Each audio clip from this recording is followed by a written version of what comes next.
mangyari, release on, hindi ko pwede. Kita mo sa likod ko. Selective apprehension tayo, hindi ko pwede. Tayo magawa dito, hindi ito na po talaga. Hindi naman tayo, dito, no? Itong complaint natin galing sa Malacanang din dito, kasi nag-complain lang tayo. Promise po sir, kakauwi ko lang kasi. Ba't mo nakapakita yung video mo na lang kung ano yung nangyayari para just in case na magkaroon ka ng complaint o contest, i-dokumento mo yung ginagawa namin dito. Makakakita ka ng technical. L300, L300 ulit. Puro L300 po tawag ko dyan. Close van. Napakarami. Isang BRV. Toyota Land Cruiser puti. Toyota Corolla Altis.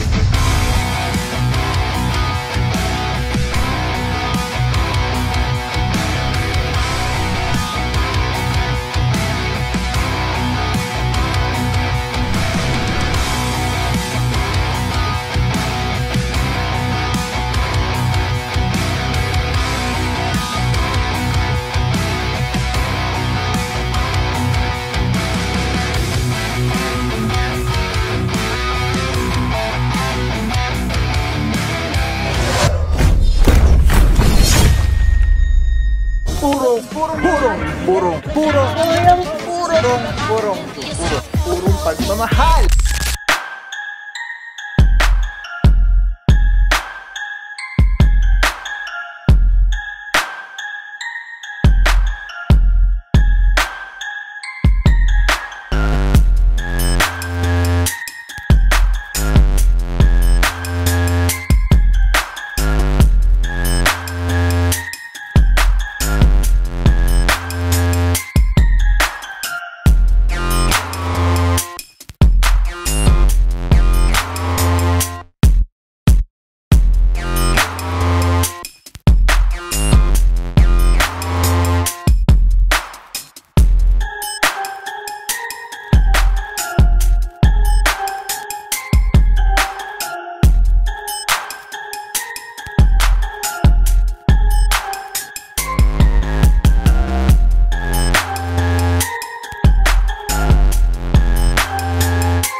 What is up guys? Papa Pao here, purong pagmamahal. I love you dad.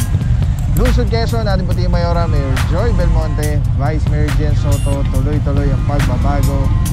PTMD, di kasi paggaling, Sir Dexter Gardenas. O isa for today, Officer Espareja. Mga puro, meron tayo naabutan dito isang illegally parked vehicle. May driver naman, titikitan na lang si Bossing. At meron po tayong reklamo na tutugunan ngayong araw na ito. So lahat ng mahuhuli, tikita na lang pag may driver. Pag wala naman driver, 5 minutes ay bibigay natin consideration, grace period, para matawa kanya sakyan. Katulad na ito mga puro, titikita na lang po siya, may driver naman. Alright.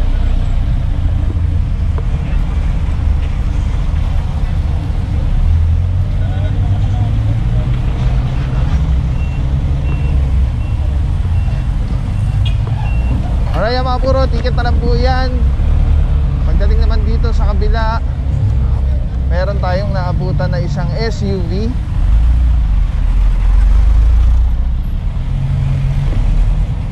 Isang Montero, kung di ako nagkakamali, Mitsubishi. And then biyak na ba to mga puro? Isang SUV ulit, Tucson. Kasama natin dito Officer Mentera, Alvario De La Rama, isang L300 ulit. Puro L300 po tawag ko dyan. Close van. May driver, ticket na lang. Meron pang nakabangkita. Ang ganda ng sasakyan. Very classic. And then pagdating dito, napakarami. Isang BRV na SUV. And then ito pa, Ang dami. Toyota Land Cruiser puti, Toyota Corolla Altis, biyak na bato, corner maturing. Alright, mga puro sobrang dami. Lahat inaorasan. Pagka nakala 5 minuto na, kakamahan na ang lahan na ng tow bar. At ito ay didiretso sa Tumana, Marikina. Ito tow na. So far, may mga lumabas na driver, pero meron ding mga wala pa rin until now. So katulad yun doon, natikita na lang, may lumabas na driver, pero yung mga nandito, wala pa. Alright, ang tabi lang mga puro.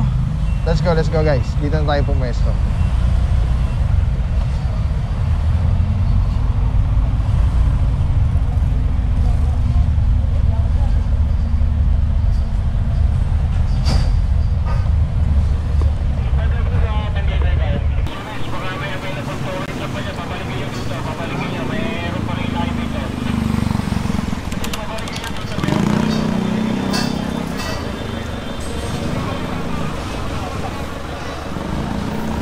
Alright mga puro, so far dito sa area napakarami po talaga Ayan, may mga nagtatakbuhan pa. Tignan natin kung merong kung saan dito yung sasakyan ni Bossing.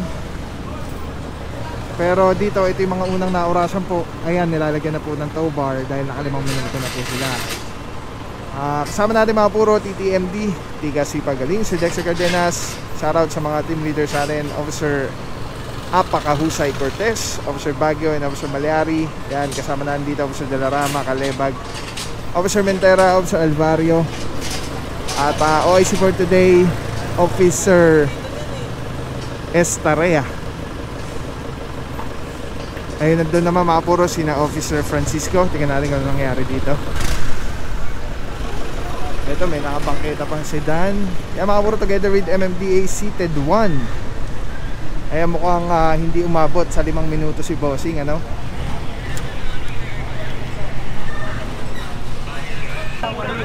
Alis po kami mag-withdraw sana. Ma'am, may bago naman tayo nag-conduct ng clearing operation. Yes, opo. Sabi ko po kasi sa kanya Diba po? Alam niyo na magkakaroon tayo ng clearing operation. Sir, ito po sir. Promise po sir, kakauwi ko lang kasi. Ito na pakita yung video mo na lang kung ano yung nangyayari para just in case na magkaroon ka ng complaint o contest, i-dokumento mo yung ginagawa namin dito. Makakakita ka ng technical.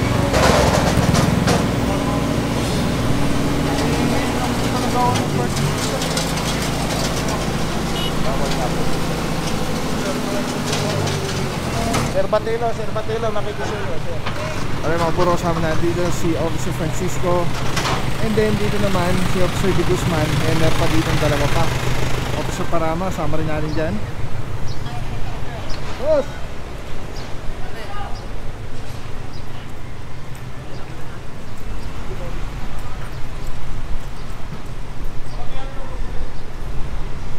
Alright mga puro, dito sa kantong-kanto. Actually ito, alam ko ito na yung barangay hall itong kulay pula na ito. Ayan, mukhang 5 minuto na rin to dahil tinitikita na ng MMDA. So pagka natikita na yan, ibig sabihin may reference number na siya, itatawag na yan sa Tumana, Marikina. Officer Parama, good morning sir. Salut mga bossing. And then dito naman, sinasampa na rin.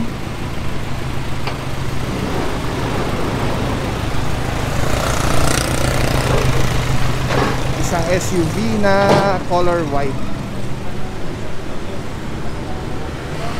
Kasama na dito Officer Francisco. Good morning sir. Tapos meron pa dito nakabangketa na isang sedan.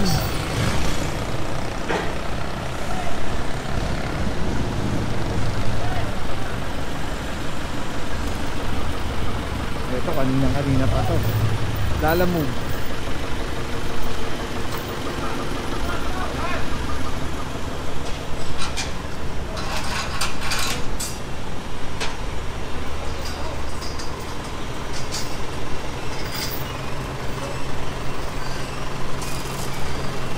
Wala pa rin pong nalabas dito ng mga driver. Alright, mga puro, antabay lang. Diretso na po ito, Tumana, Marikina. Ito, meron nang tinitikitan dito isa. Ang pwede dito namin yan sa Lambda. Dito, pag i-scan mo yun sir, lalabas ng system niya cellphone yun. Oo, cellphone mo na yan. Labas mo lang yan. Kasi may internet ka. Tapos pakikita mo na doon kung paano siya matapos. Step by step niya. Pag tumulong naman yung Gcash na. Pag binila ko na dito mga.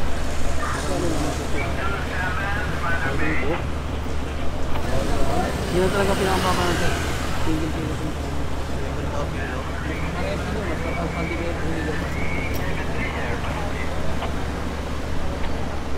Alright, yan mga puro, no, dito po sa Quezon City, pag po kayo ay natikitan, nag-violate at nahuli, hindi po confiscated driver's license, issue kayo ng ticket. And then you can settle it online naman po. So regardless kung nabayaran nyo agad o hindi, meron po kayo 10 araw para i-contest kung mayroong mga problema or may mga concern kayo o reklamo sa panghuli. Pero regardless kung nasa-settle nyo within 10 days or not, meron na po yung demerit points dahil po yung system na gamit ng Quezon City Local Government, yan po, yan TTMD, is nakalink po sa system ng LTO. So matik, nakarect na po yung violation dun sa inyong lisensya, rekta sa system ng LTO. So pero I suggest isettle nyo po yan within 10 working days para hindi na po yan i-forward sa LTO, para magkaroon ng alarma yung inyong yung inyong lisensya. If I'm not mistaken, 10 or 30 working days yung pwede na kayong padala na sa China regarding dun sa violation. Pero yung 10 working days is for kung meron kayong, kung magko-contest kayo, kung may reklamo. Ito, sampa na rin po ito. Cooperate na rin si Bossing para hindi na ma-stress yung kanya sakyan. Tapos sama na lang po siya sa Tumana, Marikina, para pagdating doon po sa area, pwede nyo na po kagad i-redesign yung sakyan. Hindi na po siya maipasok pa ng napakalalim. Low.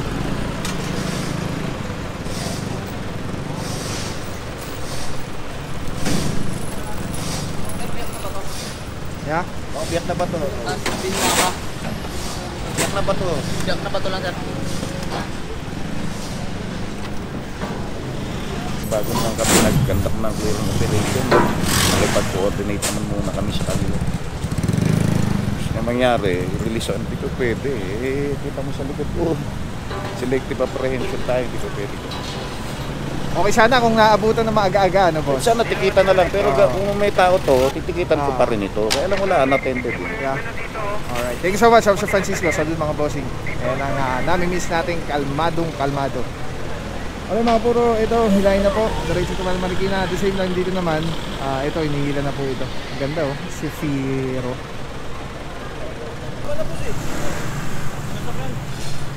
Sir, kanina pa kami, kung makikita mo iba, meron ng mga tow bar, oh. Oo. Nakapark ka sa on top of, kanina po ba ito? Oh, pinsan po namin. Okay.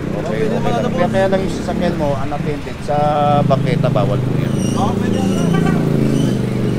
Makikita nyo kung ano yung ginawa natin sa mga nakikita nyo kasabay ninyo na may mga violation, ganun din po kailangan ibigay sa inyo.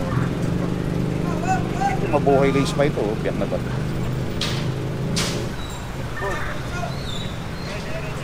Sorry.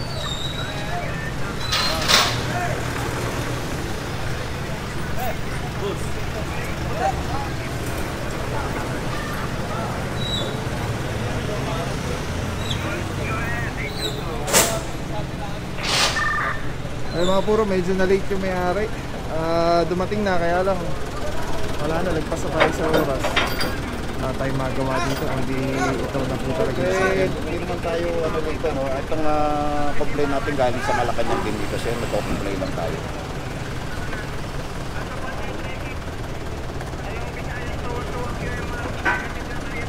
Dali lang. Dali, Boss, huwag mo nang wait lang. ilay. Paparelease na lang natin. Oh. Paparelease na lang natin. Sir, baka pwede, pakirelease nyo na lang, sir. Dali lang. Pag-release yun na lang, sir. Dali lang, ha? Dali.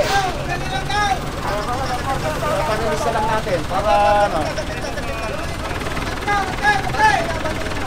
Alright mga puro, nakikiusap si Bossing at kaya lang wala tayong magawa dahil nga ang tagal na po. Nagpas-nagpas na po siyang 5 minuto. Ngayon, ito mag-cooperate na lang po para hindi na ma-stress yung sasakyan. Atras ba? Bakit po? Lalaya mo ito ba? Lalaya mo yan.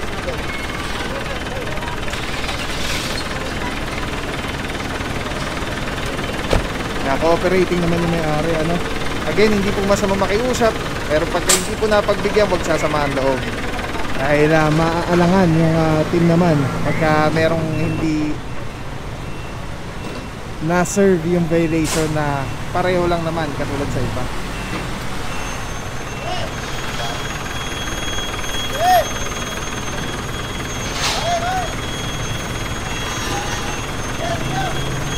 Alright, so mga puro, ito series na lang po ito dahil cooperating na yung may-ari.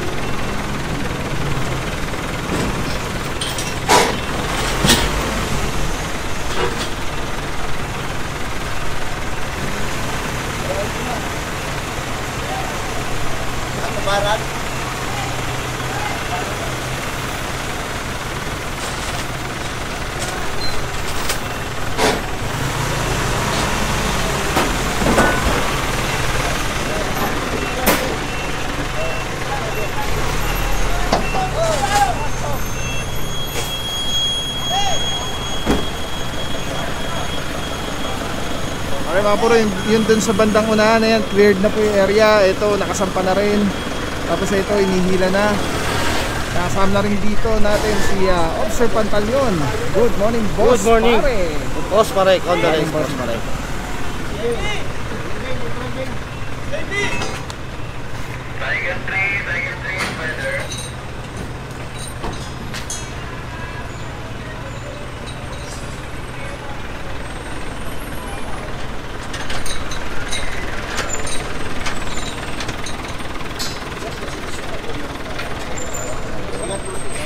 Para po.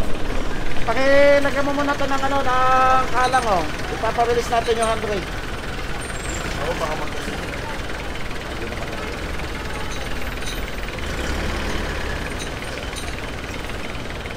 Lagyan muna kaso, ipapa-release natin yung 100.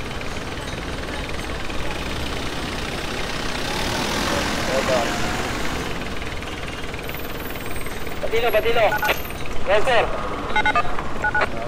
Susuwa ko, sir. Ito, importante. Kasi,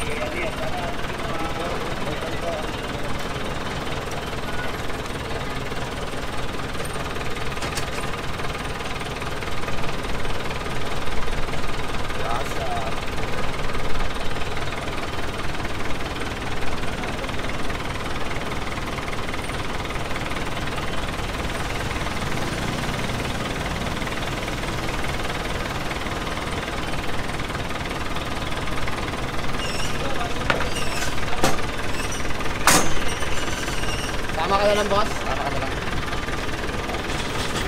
Alright mga puro, ito, sama na lang si Bossing. At doon na isi-settle to sa Tumana Marikina. Alright, update lang tayo mga puro, ano.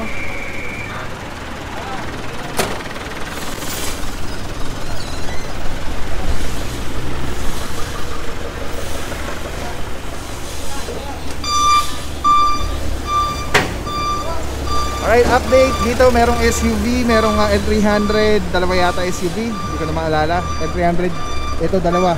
Ito yung pangalawa, ayan, nakasampa na po pareho. And then pagdating dito, may nakabangketa na sedan, na napaka-pogi. Ano na rin po yan, hila na rin po.